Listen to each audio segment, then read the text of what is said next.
નમસ્તે વિદ્યાર્થી મિત્રો। ચેપ્ટર 1 અંતર્ગત આપણે વિદ્યુત ભારો અને ક્ષેત્રો વિશે અત્યાર સુધીમાં વિદ્યુત ભાર, તેના મૂળભૂત ગુણધર્મો, કુલમ્બનો નિયમ, સંપાતપણાનો સિદ્ધાંત વગેરે અને કેટલાક ઇલિસ્ટ્રેશન્સ એટલે કે દાખલાઓ આપણે જોયા। હવે આપણે વિદ્યુત ક્ષેત્ર નામની સ્થિત વિદ્યુત શાસ્ત્રની અગત્યની રાશિ વિશે આજે આપણે અભ્યાસ કરીશું। વિદ્યુત ક્ષેત્ર, જેને અંગ્રેજીમાં ઇલેક્ટ્રિક ફિલ્ડ તરીકે આપણે ઓળખીએ છીએ। તો સૌપ્રથમ વિદ્યુત ક્ષેત્ર શું છે તે આપણે સમજવા પ્રયત્ન કરીએ। તેને સમજવા માટે આપણે બે બિંદુવત વિદ્યુત ભારો કેપિટલ ક્યુ અને સ્મોલ ક્યુ લઈએ। ધારો કે આ બે બિંદુવત વિદ્યુત ભારો વચ્ચેનું અંતર સ્મોલ આર છે, તો કુલમ્બના નિયમ અનુસાર તેમના પર લાગતું બળ એટલે કે તેમની વચ્ચે લાગતું બળ F બરાબર 1/4πε0 ઇન્ટુ Q1 Q2/r² વડે મળે। અને જો આ બળને આપણે સદિશ સ્વરૂપે બતાવીએ તો ઇન્ટુ આર કેપ આવશે, જ્યાં આર કેપ બરાબર સદિશ આર અપોન આર, એટલે કે આર કેપ એ બળ એફની દિશામાંનો એકમ સદિશ છે। અહીં કેપિટલ ક્યુ વિદ્યુત ભાર વડે સ્મોલ ક્યુ વિદ્યુત ભાર પર લાગતું કુલંબીય બળ માટેનું આ સૂત્ર છે। હવે જો આપણે આ બળને એટલે કે એફને સ્મોલ ક્યુ વિદ્યુત ભાર વડે ભાગાકારમાં લઈ લઈએ તો 1/4πε0 into Q/r² into R cap સૂત્ર આપણને મળે। અને આ સૂત્ર પરથી આપણે જોઈ શકીએ છીએ કે સમીકરણની જમણી બાજુએ આવેલું પદ એટલે કે 1/4πε0 into Q/r² into R cap પદ કોઈ પણ રીતે સ્મોલ ક્યુ વિદ્યુત ભાર પર આધારિત નથી, એટલે કે સ્મોલ ક્યુ વિદ્યુત ભારથી સ્વતંત્ર છે। જો આ જમણી બાજુનું પદ સ્મોલ ક્યુથી સ્વતંત્ર હોય તો તેના સમાન જ રહેલી આ રાશિ જેને F/Q વડે બતાવીએ તો તે પણ સ્મોલ ક્યુ વિદ્યુત ભારથી સ્વતંત્ર હોવી જોઈએ। ચલો આ રાશિ શું છે તે સમજીએ। હવે હું તમને સમજાવી દઉં કે કેપિટલ ક્યુ વડે સ્મોલ ક્યુ પર લાગતું બળ આટલું મળ્યું, પણ જો સ્મોલ ક્યુ વિદ્યુત ભાર આર અંતરે હતો તો બળ આટલું મળ્યું, પણ ધારો કે સ્મોલ ક્યુ વિદ્યુત ભાર આર અંતરે હતો નહીં, તો આ અંતરે એટલે કે સ્મોલ ક્યુની જગ્યાએ એવું તે શું હતું કેપિટલ ક્યુનું કે જે આના પર બળ લગાડતું હતું। અને આ જે બળ લગાડતું હતું કે જે કાર્ય કરી રહેલ છે તેને આપણે તે બિંદુ પાસેનું કેપિટલ ક્યુનું વિદ્યુત ક્ષેત્ર કહીએ છીએ। આમ આપણે બે રીતે આપણે આ વસ્તુને સમજીએ। એક મેં જે હમણાં સમજાવ્યું તે રીતે કે આ જગ્યાએ કંઈ પણ ન હતું તો પણ કેપિટલ ક્યુની વડે આ જગ્યાએ બળ લાગતું હતું તે રીત, અને બીજું આ સૂત્રની રીતે। તો આપણે આ સૂત્રમાં ડાબી બાજુનું પદ જે દેખાય છે તે સ્મોલ ક્યુથી સ્વતંત્ર હોવું જોઈએ, અને આ સ્મોલ ક્યુથી સ્વતંત્ર ડાબી બાજુના પદને એક બરાબર જ જમણી બાજુનું પદ હોવાના લીધે તેને આપણે કેપિટલ ક્યુ વિદ્યુત ભારનું વિદ્યુત ક્ષેત્ર કહીએ છીએ। એટલે કે E બરાબર વિદ્યુત ક્ષેત્રને E વડે દર્શાવી છે 1/4πε0 into Q/r² into R cap વિદ્યુત ક્ષેત્ર સદિશ રાશિ છે। કારણ કે આપણે એફ બાય ક્યુ ને નવી ભૌતિક રાશિ ઈ વડે વ્યાખ્યાયિત કરી છે, જેને આપણે વિદ્યુત ક્ષેત્ર કહીએ છીએ. એટલે જો આ એફ બાય ક્યુ વિદ્યુત ક્ષેત્ર ઈ હોય તો 1/4πε0 × q by r square × r cap પણ વિદ્યુત ક્ષેત્ર છે. તો આવી રીતે આપણે વિદ્યુત ક્ષેત્રની એક નવી રાશિ, નવું સૂત્ર આપણને મળે છે ઈ બરાબર, અને તમે જાણો છો કે આ રાશિને તો આપણે ક્યુ કહીએ છીએ, એટલે ઘણી વખત આને આપણે કે ક્યુ બાય આર સ્ક્વેર વડે પણ દર્શાવીએ છીએ. એટલે કે વિદ્યુત ક્ષેત્રનું આપણને એક સૂત્ર મળે છે ઈ બરાબર કે ક્યુ બાય આર સ્ક્વેર, અને યાદ રાખીશું વિદ્યુત ક્ષેત્ર અંતર પર આધારિત છે, કારણ કે આપણે આર અંતરે આપણે બળ લીધું, એટલે વિદ્યુત ક્ષેત્ર પણ આર અંતરે જ મળે આપણને. એટલે કે કેપિટલ ક્યુ વડે આર અંતરે મળતું વિદ્યુત ક્ષેત્ર ઈ આટલું મળે છે. યાદ રાખજો, અહીં આપણે બે વિદ્યુત ભારો વચ્ચે શૂન્યાવકાશ છે તેવી આપણે ધારણા કરેલી છે. હવે આ વિદ્યુત ક્ષેત્ર આપણને મળ્યું. હવે જો આ વિદ્યુત ક્ષેત્રને આપણે હજુ થોડુંક બીજી રીતે પણ સમજવા પ્રયત્ન કરીએ તો જો આ વિદ્યુત ક્ષેત્ર ઈ છે, તેને જો આપણે ક્યુ વિદ્યુત ભાર વડે ગુણી નાખીએ તો તમે જાણો છો કે તેના પર લાગતું બળ જ મળશે, જે અગાઉ હતું તે જ. આ સૂત્ર અને આ સૂત્ર એક જ છે. આના પરથી આપણે વિદ્યુત ક્ષેત્રની એક અગત્યની વ્યાખ્યા પણ આપી શકીએ કે ઈ ઓફ આર બરાબર F of R upon Q, એટલે કે એકમ વિદ્યુત ભાર પર લાગતું વિદ્યુતીય બળ ને વિદ્યુત ક્ષેત્ર કહે છે. જો કે અહીં આપણે એકમ વિદ્યુત ભાર તરીકે મોટે ભાગે એકમ ધન વિદ્યુત ભાર તરીકે લેતા હોઈએ છીએ, એટલે એકમ ધન વિદ્યુત ભાર પર લાગતા વિદ્યુતીય બળને વિદ્યુત ક્ષેત્ર કહે છે. અને આપણે અહીં ખાસ એ પણ નોંધીશું કે વિદ્યુત ક્ષેત્રનો એસઆઈ એકમ શું?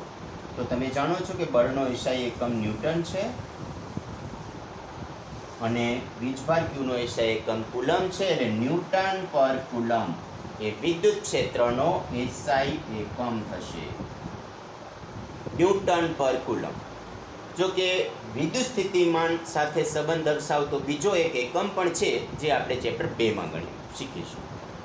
હવે આજે આપણને વિદ્યુત ક્ષેત્ર મળે છે, તે વિદ્યુત ક્ષેત્રને હવે આપણે થોડુંક અલગ રીતે વિચારીએ.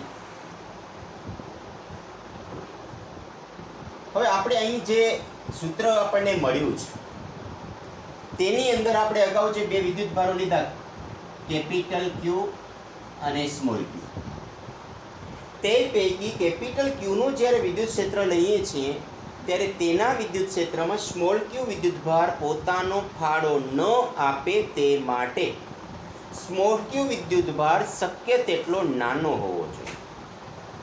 એટલે કે સ્મોલ ક્યુ વિદ્યુત ભાર શક્ય તેટલો નાનો, એટલે એને આપણે એકમ વિદ્યુત ભાર તરીકે લઈએ છીએ, કે જેથી તે કેપિટલ ક્યુ વિદ્યુત ભારના વિદ્યુત ક્ષેત્રમાં કોઈ પણ પ્રકારની ખલેલ ન પહોંચાડે. એટલે કેપિટલ ક્યુ વિદ્યુત ભાર કે જેનું ક્ષેત્ર લેવાનું છે તેને આપણે સોર્સ બરાબર વિદ્યુત ભાર, સ્ત્રોત વિદ્યુત ભાર તરીકે લઈએ છીએ, અને સ્મોલ ક્યુ વિદ્યુત ભાર જેના પર પરીક્ષણ કરવાનું છે તેને આપણે પરીક્ષણ વિદ્યુત ભાર, ટેસ્ટ ચાર્જ તરીકે ઓળખીએ છીએ. એટલે ટેસ્ટ ચાર્જ શક્ય તેટલો નાનો લેવામાં આવે છે, કે જેથી તે મૂળ વિદ્યુત ભારના વિદ્યુત ક્ષેત્રમાં કોઈ પણ પ્રકારની મુશ્કેલી, અડચણ કે ખલેલ પહોંચાડી શકે નહીં. આમ અહીં આપણે હવે જોઈએ કે વિદ્યુત ક્ષેત્ર ઈ જે છે તે અવકાશયામ આર પર આધારિત છે. પછી બીજી એક વસ્તુ કે ધન વિદ્યુત ભારનું વિદ્યુત ક્ષેત્ર કેવું, ઋણ વિદ્યુત ભારનું વિદ્યુત ક્ષેત્ર કેવું. તો ધન વિદ્યુત ભારનું વિદ્યુત ક્ષેત્ર પણ ત્રિજ્યાવર્તી હશે, અને ઋણ વિદ્યુત ભારનું વિદ્યુત ક્ષેત્ર પણ ત્રિજ્યાવર્તી જ હશે. હવે આવા ત્રિજ્યાવર્તી વિદ્યુત ક્ષેત્રને આપણે કઈ રીતે સમજવું, તો થોડુંક સમજાવી દઉં કે જો ધન વિદ્યુત ભારનું વિદ્યુત ક્ષેત્ર હશે ત્રિજ્યાવર્તી વિદ્યુત ક્ષેત્ર, ત્રિજ્યાવર્તી આપણી પાસે વિદ્યુત ક્ષેત્ર છે. જો વિદ્યુતભાર ધન હશે તો વિદ્યુત ક્ષેત્ર બહારની તરફ હશે, અને જો વીજભાર ઋણ હશે તો તેનું વિદ્યુત ક્ષેત્ર અંદર તરફ હશે. હવે આવા અંદર કે બહારના વિદ્યુત ક્ષેત્રો માટે આપણે એક ગોળાની કલ્પના કરી કે ધારો કે આ આપણી પાસે r ત્રિજ્યાનો એક ગોળો છે, ત્રિપરિમાણ. તેના કેન્દ્ર પર કેપિટલ ક્યુ વિદ્યુતભાર રહેલો છે. તો કેપિટલ ક્યુ વિદ્યુતભારનું વિદ્યુત ક્ષેત્ર r અંતરે કેટલું? તો આ r અંતરે આપણે એકમ ધન વિદ્યુતભારની કલ્પના કરવાની. આ એકમ કલ્પિત કરેલ એકમ ધન વિદ્યુતભાર પર કેપિટલ ક્યુ વિદ્યુતભાર પડે કેટલું બળ લાગે એ બળનું મૂલ્ય ગણી એ પ્રમાણે આપણે તીરની નિશાની કરીશું. તમે જાણો છો કે આ જગ્યાએ જો આટલું બળ લાગ્યું હોય અને અત્યારે આપણે માત્ર મૂલ્યની વાત કરીએ છીએ, તો તેટલા જ r અંતરે આ તરફ વિદ્યુત ક્ષેત્ર કેટલું લાગશે તેટલું જ હશે.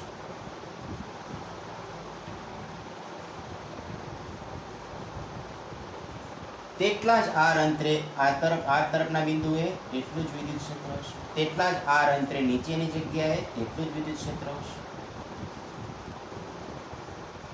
તેટલા જ r અંતરે આ તરફ પણ તેટલું જ વિદ્યુત ક્ષેત્ર, આ તરફ પણ તેટલું જ વિદ્યુત ક્ષેત્ર, આ તરફ કોઈ પણ તરફ સમાન અંતરે આપણને વિદ્યુત ક્ષેત્ર હંમેશા સરખું જ મળશે.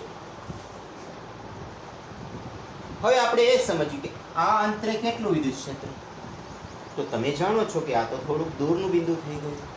તો દૂરના બિંદુ વિદ્યુત ક્ષેત્ર તો અંતરના વર્ગના 2 પ્રમાણમાં હોય છે. એટલે વિદ્યુત ક્ષેત્રનું મૂલ્ય ઓછું આવશે. તો ઓછું એટલે તેટલું, તો ધારો કે આપણને આટલું મળે છે, તો તેટલા જ અંતરે આ તરફ વિદ્યુત ક્ષેત્ર આટલું મળશે, તેટલા જ અંતરે આ તરફ વિદ્યુત ક્ષેત્ર આટલું મળશે, વિદ્યુત ક્ષેત્ર આટલું મળશે, આ અંતરે વિદ્યુત ક્ષેત્ર આટલું મળશે. આમ ચારે બાજુએ આપણને વિદ્યુત ક્ષેત્રના મૂલ્યમાં થોડો ઘટાડો જોવા મળશે. હવે જો મેં તમને સમજાવેલી આ આકૃતિ તમારે દોરવાની હોય તો કઈ રીતે દોરી શકાય અને સરળતાથી દોરી શકાય, તો તેને તમને સમજાવું. આ મેં તમને સમજાવવા માટે કર્યું છે. દોરવા માટે તમારે સૌથી પ્રથમ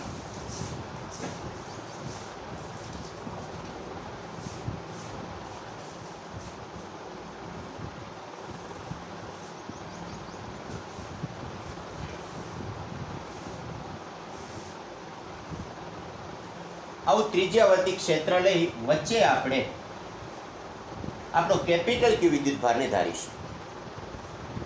ત્યાર પછી સમાન અંતરે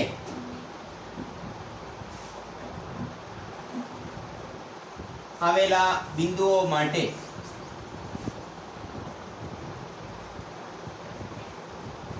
તો આ અંતરે તમે જોઈ શકો છો વિદ્યુત ક્ષેત્ર આટલું મળે છે, આ અંતરે વિદ્યુત ક્ષેત્ર આટલું મળે છે, પ્રમાણ ઓછું છે.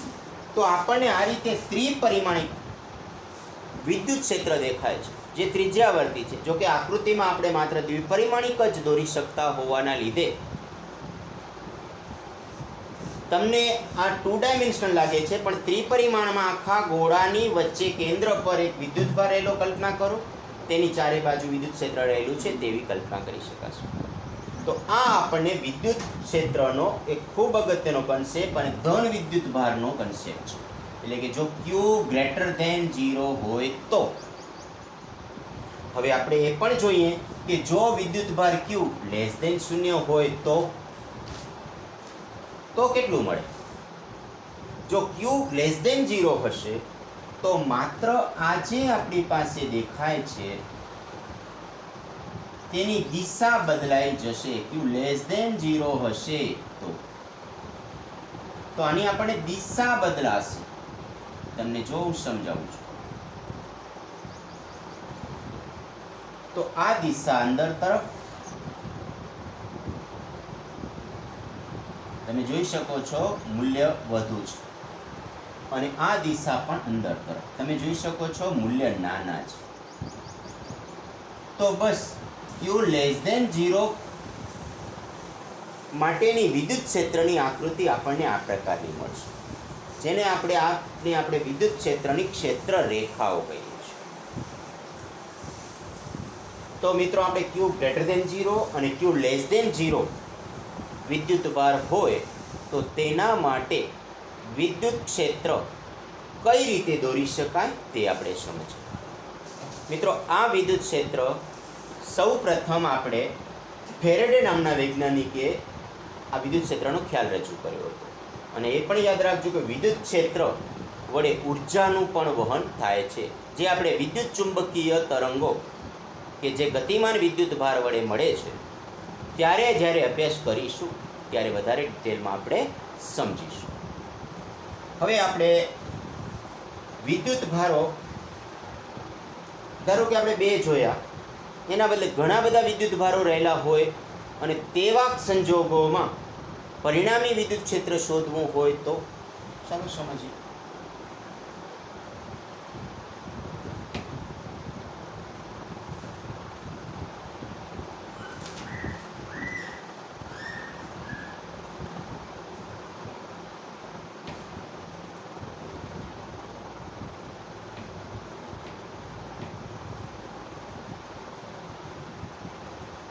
વિદ્યુત ભારોના તંત્ર વડે વિદ્યુત ક્ષેત્ર.